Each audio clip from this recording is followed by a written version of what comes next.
afar ilmo taagood baa la dhahaa waa aftaag iyo gacantaag iyo lugtaag iyo iltaag midna waxaa la meera midna waxaa la yiraahdaa riima midda ugu fiican waa dhamo way dhameystiranta afarta ilmo taagood marka daan sharxo Soomaali kulli waa la yiraahdaa laakiin Soomaaliga hala barto si aad u fahamtiin waxa macnahooda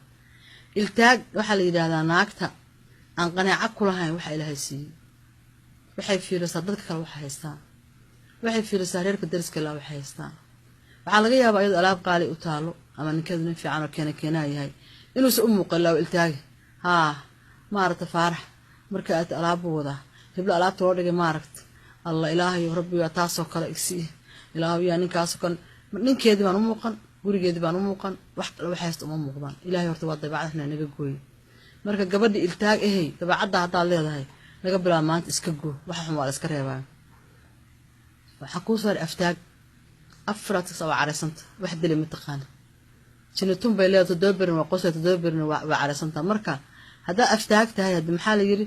a cheerful wife is the joy of life gabadha farxaanada ah waa nolosha farxadda waa reerka farxadiisa islaamkuna muxuu nafaray dalaaqatul wajiga isu furaalay wajiga isu fur maxaa laga wadaa waji masbuuc hadaata masbacbuus hadaata qofku arkaba in adigu hooyada abidisha waa qalaaga cariya kaalada hada waa ku dhaxnoolay ama ha ku yaqaan ama ku hay saytaayna ku dhan waa afay bartay waayo bidaankun isu farxo oo qofka ka hor yimaado waji farxad aad ku qaabisho waa loo baahan islaamkana waaba nafarayaaba in wajiga la isu furo oo salaanta faafiya nabi cali sallallahu alayhi wasallam nabcaashiina qofka taqaan imaad qoon labada salaamo salaanti waxa soo galaysa marka farxadii wajiga ah Soomaaliya ma kala subin waxay yiraahdaan guri lama galay waji baa la galaa hadaa maanta ogahay gabar bashaashada oo fiican oo qalbi furan oo markii maartay aad u timaado aan ku dhibsanaynin oo maartay aan ka caroorin wad ku farxaysaa la sheekaysigeedii ku laaxshadan wad xiisaynaysaa laakiin markii aftaag tahay marka hore soo galay Soomaaliya waxa kale oo yiraahdaan gafuur hameenimo ninkii buuru dhibaa kan maalmeedna ninkii dhugta maalinka dad careysanta gafuurka taagtid wuxuu dhibaya qofkii ku fiiriyo arka laakiin hadaa ciidaba ku fiirin si lagu arko adagta hameen hadaa afruug burtuna diyaabka ugu weeytaa ka sii daranta marka gabadha aftaag la yiraahdo waa laga fiican yahay gabar careysan hooyo careysan iska daa hadaa markii cilmigan psychology la fiiriyo waxa la murqaha wajiga ku jiraaliyo qofku markuu farxana intaas oo muruq baa kala baxaysa marka uu caroodan intaas oo muruq isku soo kaduudmaysa marka xataa caafimaad ahaan arada kuma fiicna islaam ahaan diin ahaan kuma fiicna dhaqan ahaan kuma fiicna marka gabadhi aftaag dhaqankeedu ahaay laga bilaabo hadda iska gooyo inaad farxado isku jirkaaga bar iyo qalbigaaga midda kale waa gacanta ka soo horeysa xataa adag hadii hada isla dhaafaan farajinka nash awlaha jig haday baadiyaha joogto neefka jaban qash ushay halgaada ka soo horeysa taasna wada marka wadanka aan joogno waa la isku xiriyaaba dad ninka disho oo ku dhufata ilmaha adogo saddex number baa lagu taabana dhownada jil aadis marka dad gacantaag tahayna iska daa looma baahna mana fiicna dilku waa waxun hatta qofka meel qaab daran baad ku dhufanaysaa hatta qofka xanaaq amarkii ku jirin baad ka keenaysaa qofka ka xoog badan intuu ka xanaaqo ku garaacaya wadagu haduu ka xoog badan yahay markaad farashir ku dhufato kuma deynay markaas uu kaaga siin marka taadnaa waan ugu yeeri markaas asna la xiri reerkii ma burburi baay halka ka bilaabanaysa hada gacantaag hadaa taayna ma fiicno dabeecad xun meel iska gooyo waxa ku soo haray naagta lugtaag 24 waa hurdaaba meel ay caaw alla ka soo toosay lama og markaas reerahoodu halka ku baabaan ilmaha waa laga yaqaan ayagoo duuf loo aan quraac soo cunba iskuulada iyo dugsiyada aadaan odageedu gaajo ku kalaha wuxuu noqdaa ku maqaday meeraas meeraysta ila lugtaag baa guriga u fadhida ayana waa dabeecadna la iska daay walaalayaal naag lugtaag wax badan baa dhaafay waxay ogtahay malaha reer wax kama oga caruur wax kama oga dadka hadda qurbaha joogan waa loo batay runtii warehouse baahin ka soo shaqeynaysa ama aroos ba ku soo dhafraysa subax hadda maxay kacdaaba ila balay xor dhacaysanaysa marka gabadhu waa gabadha gurigeeda joogto oo fadhida gurigeedan gaajo looga dhimanay lugtaagay martidiina waa kugu gablantay caruurtii waa kugu gablantay odaygu waa kugu gablamay lugtaagay sida isku dhaan dadka ka kacadno afarta ilmo taagood baa la dhahaa waxa shanaysa reema arinta riin waxa la qofku markuu jirin codka ka soo baxa maxalan seexda halkaas ay diniga taaganta naftaas ay haysa hadaa telefoon ku soo wacdo ay wara faam saad markaas waa codkaaga inuu qof jirin yahay la moodaa ma walba waa basariirtaas iska saarnaayo cabar hada hadalku u soo dila jirurna ma ahan way ka war badanta هذا هاي أروسك حالة هذا أروسك حالة ما مقش أما هوشة هاي محل يري مركز صفر السنة ساعة إلا واريمو ترد رون كما أهاني هذا كلام حي سومالو ترين هذي وقت بدن يباهي بدن يبريو بدن والسكون عاه إن كان سومال وضل نوشهاي لكن سوى فيوده مركز ترد هذا بدلته ما البوا ترين أتكويس هم مال برأي كويسه مركز دمهر وحقاري وكل كعب إنكرا يقطع تكتي هذا إسبتال الصعطاي هذا ديدنا عكلا عن فينا ميديكال أبيوسنا ولا قول يساوي هذا ميديكال كمال بإسبتال جري أنت الأوسي صعطه ينادب كذا لهذا مركز هذا ريمته هاي جرى بدل ما في عنا إلهنا بلالك ما بريو إسكدارينك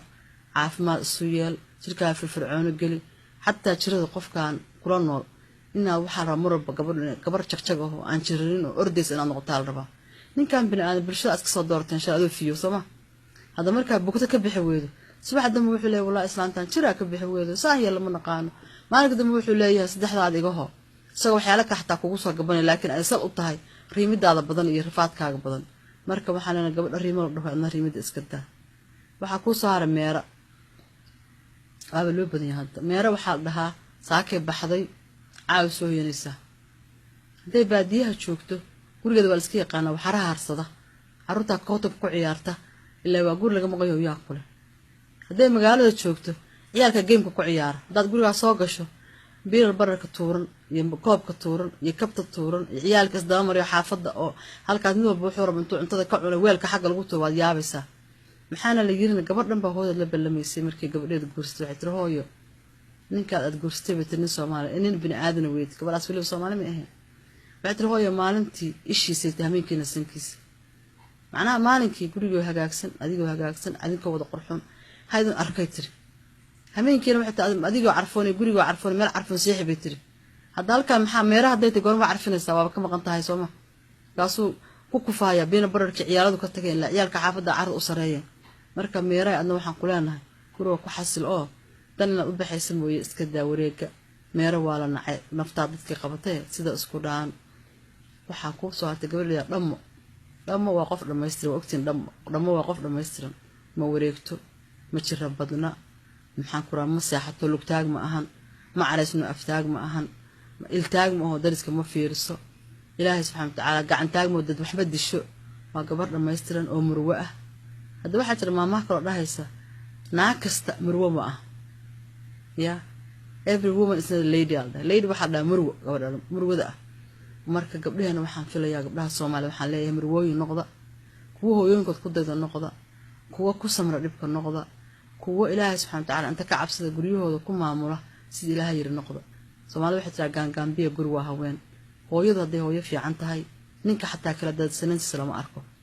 hadduu loo haray yahay xataa lama arko waana maama kale waxay dhahaysaa kabana jabto iyo jabana kabis iyo jaba iyo waxa la yiri jabane kabto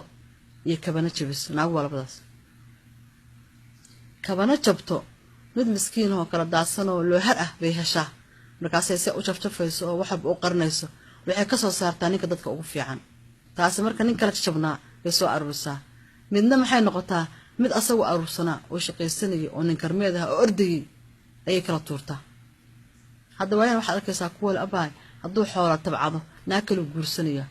marka suusanaa u guursanin waana xoolaha kala tuur kaasay maalba aqalka bedel daaha bedel hebelo gadde xaga ku tuur hadda maxaa ka taqaan laag waxa la yiraahdaa dhil xunay adna ku muruglid hadda waxa weeye hadii adigu aad wixii kala tuurtay abaarta adii reerka ku soo socota waxaadna ilowda qadarkii rabbiyo ninkan haduu guursan kulay waa guursanaya taasna meesha ku dar marka ereyga nimanka naagaha guursan kaba hadli maayo gabdho ugu naceen laakiin waxaan leeyahay walaalayaalo markaad wax kala tuurtay adiga ku soo noqonaysaa gabadha muslimada oo wanaagsan ha noqoto gabdhihii loogu tala diintu sheekama gabdhaheena saxaabiyaadka oo xagga diinta ama hooyooyinkeena dhaqankeena wax ku soo koriyeen maxay dhaan hooyooyinkeena naagan dhabteeda ilma buuxin dhalaan ma korsan halsha maxay ka wadaan ciilka aad soo mareys ninku ha ku xumeeyo dimaashaha laga dhigo dadka ka guurista ha ku dhibeen laakiin inna la ma asaabirin gabadha samirta baa wax korsata maanta laakiin waxay noqotay opposite bay noqotay mabal isla sugaayay waxa laga yaabaa ninkii oo soo maanta shaqo ugu maqnaa oo rafaadsan inay gabadhii tiraahdo haye aba xagee soo maraysaa halkaas calan lay ku leexo ama bardaas abo qadan oo soo qabo waayahay ninku muxuu u guursaday gabadha wiilka reerka wuxuu u dhistay inuu ku nasto cuntada loo kariyo dharka loo dhaqo oo uu helo nolosha nolol ka gadisan ilaan guurka waa xasilooni baan irsama laakiin markaa sheekada u bedesho qalad maqaad ka soo qaad waaba la sheegay sheeko ingiriis ka dhacday gabar wiil guursaday oo 6 bilood markuu qada soo gaday maalin kasta uu maalinka dab u yeero hir walaali anigu waxaan kugu guursaday inaan maqaada ka reysto laakiin hadda waxaan ba arkay wiil sheekada in double noqoto hadda laba qadaan bixiyaa wiil marka intaada caruur dhalin oo reer dhan oo maqaad looga adeegayo dhibkeeda leedahay aysan ugu badan sheekadu waa kala tegaynaa wiil marka maxaa ka ceeb badan gabdhaha waxaad yeeshin khayr Allah insiiye waxaasad u walaaqdaan beerka ku filan hatta hadaad wax karinta aqoon gabdhaha yaryarku hadda jooga wax ma kariyo yaqaanin baa lagu ceebayaa laakiin dhib ma lahayn naabar isla kariya hatta asla walaaqatiin taas loo baahan yahay marka waxaan leenahay gabdhaheena Soomaaliyeed oo qurbaha jooga waliba noqda hooyooyinkood waxay wax ku soo koriyeen wax ku koriyo noqdo hooyo samirta noqdo hooyo ceebta qarisa noqdo hooyo labada reer isku wada gabar baa waxay guursanaysaa nin hebel la yiraahdo jaamacada ka soo baxay oo halka shaqaysanaya kaasay leedahay hooyadii ma rabo oo walaashi ma rabo oo reerkiisa ma rabo hadda waxaan aqal xumada kaga yaabay ninkan wixii wax soo baray oo intaas soo la ekisiiyay ilaa beer u baxayso ahaaye maalinku reer tabcaday waxay sugayeen barwaaqo ka sii badan helaan naag reerka soo dhaweys inay helaan ayana marka ma ogeey laakiin inkaar baa gabadha saas yeeshay inkaar baa ku dhacda iyadii awlaadeedana ku soo noqotay inkaartaas ninkan waxaad ogaataa inuu ka yimid dad adigu inta leedahay hooyaad leedahay hooyuu leeyahay walaal baad leedahay walaal buu leeyahay aabbaad leedahay aabuu leeyahay gabadha fiican waliba labada reer inta isku wado bay waliba reerka xididkada u roonaata waayadaa wixii gacanta ku haya reerka xididka aday marti ku yihiin ninku aduu marti ku yahay marka waxaa loo baahan walaalayaalo waxyaalaha dhacay waa 10 noo noqda kanada ay ka dhacday baa iigu sheekadaas sheeko yar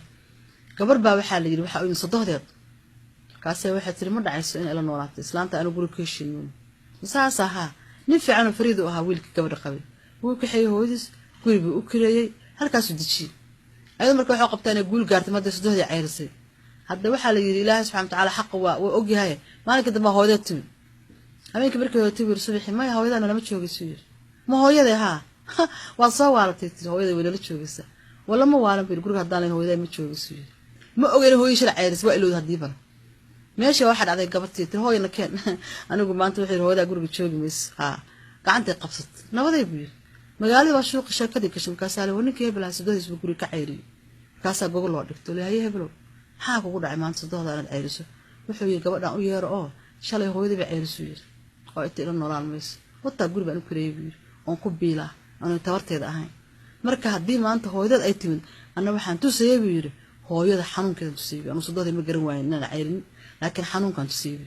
hadda ayadii baan marka meeshii lagu ceebeeyo leeyahay alla ku ceebeeyay in kaar kugu dhacday waad ceebeys alla wuxuu qadaray in hooyadii soo celiyay labadii hooyo guriga la wada keenay halka labadii hooyo iyo reerkan barwaaqo ku noolaayeen marka gabadha Soomaaliyeed waxaan ku leeyahay ninkan quruxda badan oo guursanaysid dad baa ku soo tabcay dad baa cidiyaha ku soo murxeen naaga canjeelada ugu duwendhigu ku madoobaadeen alla inta ka cabsataan waxaygii waxaaga aan cunug waali soo ma aha yiri hadhiina isku darsadee labada reer ha kugu reyso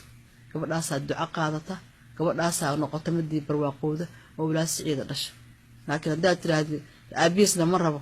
adigana waa ku rabaa aqli ma aha midada kaleeto waxa la yiri nin maalin ma gaadid ninna sanad ma gaadin ninna waliga ma gaadin